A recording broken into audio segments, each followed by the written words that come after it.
Satu persatu pegawai maupun tamu istana kepresidenan yang hendak memasuki lingkup istana harus melalui serangkaian pemeriksaan. Protokoler terbaru menetapkan setiap tamu maupun pegawai termasuk pasukan pengaman presiden dan wakil presiden diwajibkan untuk melalui pemeriksaan suhu tubuh dan pembersihan tangan menggunakan cairan antiseptik.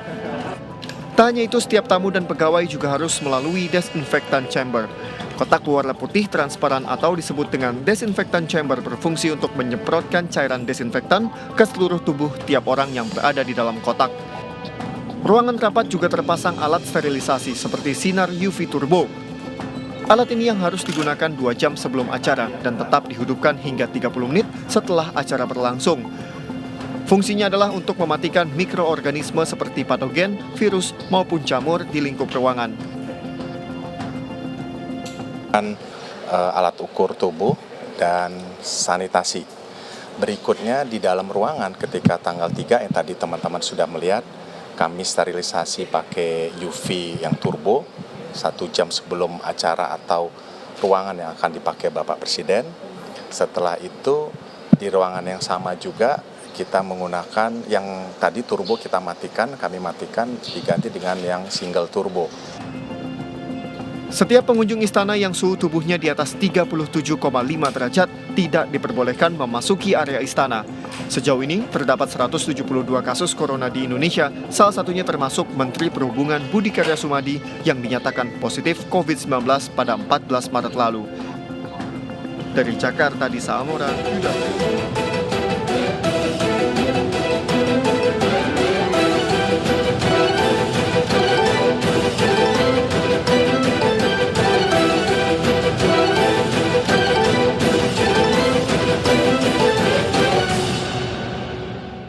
Baik, kembali bersama kami dan masih bersama Dr. Telly, konsultan paru dan juga penyakit dalam dari FKUI.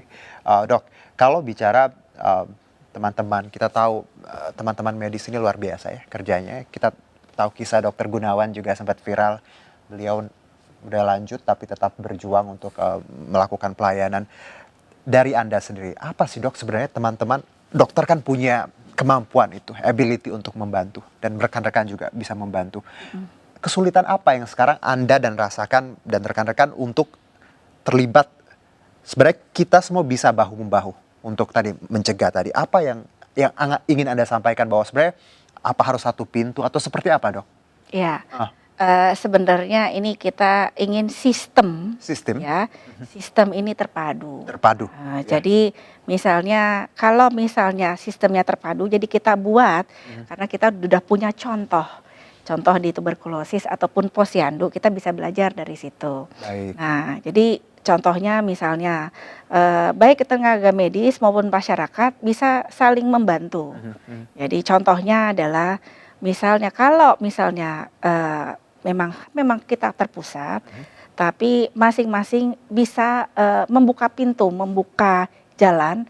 Siapapun yang ingin bergabung, baik untuk bergabung untuk membantu untuk diagnosis atau perawatan, pasien care, karena kita tahu ODP dan PDP ini memang saat ini memang di masyarakat tidak semua bisa melakukan bahkan karantina. Jadi kalau kita belajar di tuberkulosis ada pengawas minum obat. Nah, kita juga ingin menerapkan warning dari pemerintah, ada warning dari masyarakat maksudnya.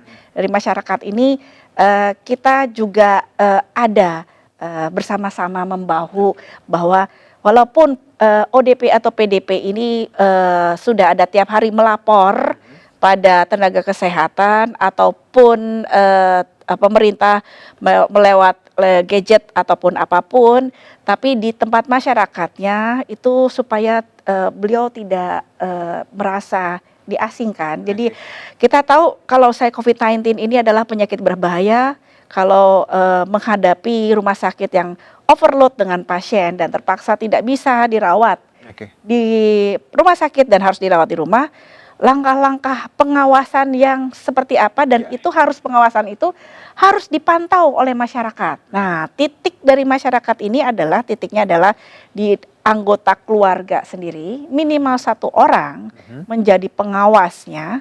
Jadi kita asumsi saya kan seperti pengawas minum obat TBC di tuberkulosis. Oke. Satu lagi juga pengaktifan kader di masyarakat. Kader.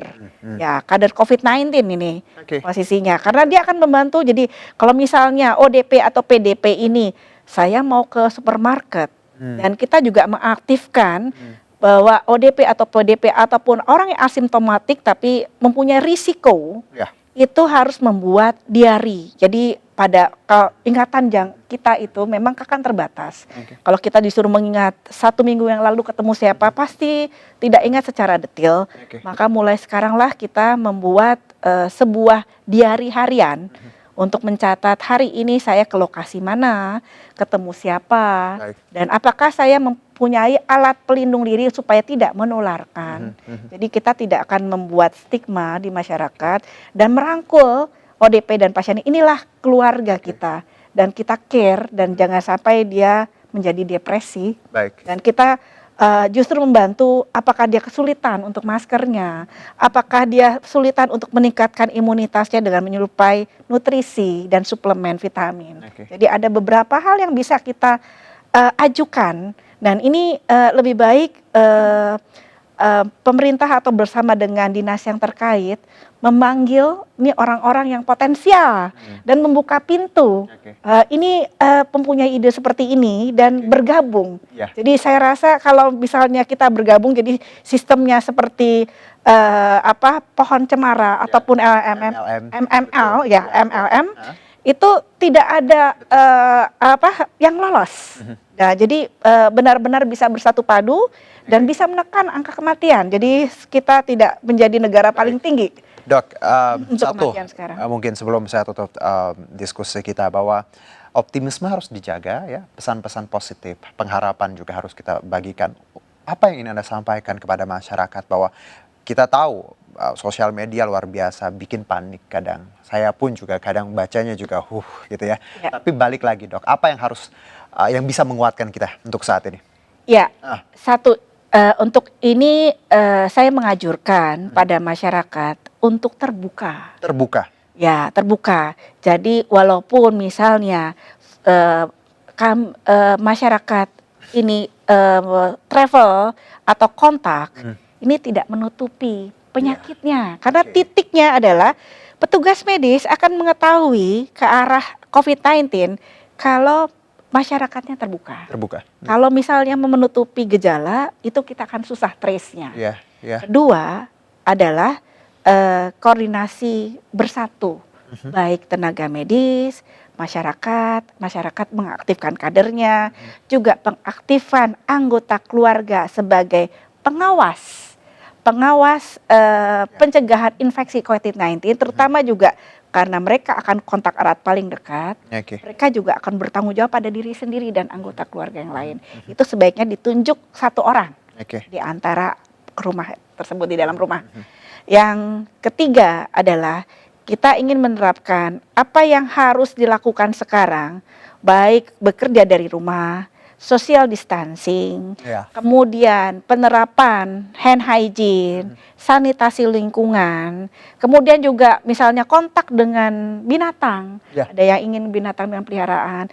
Ini semua faktor risiko ini harus benar-benar dijalankan sesuai prosedur dan ini ada yang mengawasi. Nah, mengawasi itu kita tahu per wilayah bisa, tapi karena keluarga adalah satuan terkecil, Baik. maka mulailah dari keluarga dan lebih besar lagi dari masyarakat itu ada kader Ya. dan membantu Baik. bagaimana dia bisa mencegah, melindungi diri, mengobati. Oke. Kalau suatu ketika alat ataupun obat ataupun apapun yang ada di pemerintah sudah habis Baik. dan kita bisa membantu untuk menolong. Dr. Telly, terima kasih atas waktunya. Salam untuk teman-teman di FKUI dan juga teman-teman yang mungkin saat ini bekerja keras membantu pemerintah. Kita apresiasi sekali dan demikianlah Indonesia Bicara. Message kita sama dari kemarin bahwa masyarakat juga harus membangun edukasi untuk diri sendiri, keluarga tadi. Karena gugusan terkecil adalah keluarga, jadi kita punya tanggung jawab paling tidak hanya untuk diri sendiri tapi untuk orang tua, adik kakak yang ada di rumah. Jadi ayo kita sama-sama jangan egois, saling bantu ya Dok ya. Ya, betul. Demikianlah Indonesia Bicara, saya Juno Syaputra undur diri. Terima kasih. Sampai jumpa. Ya.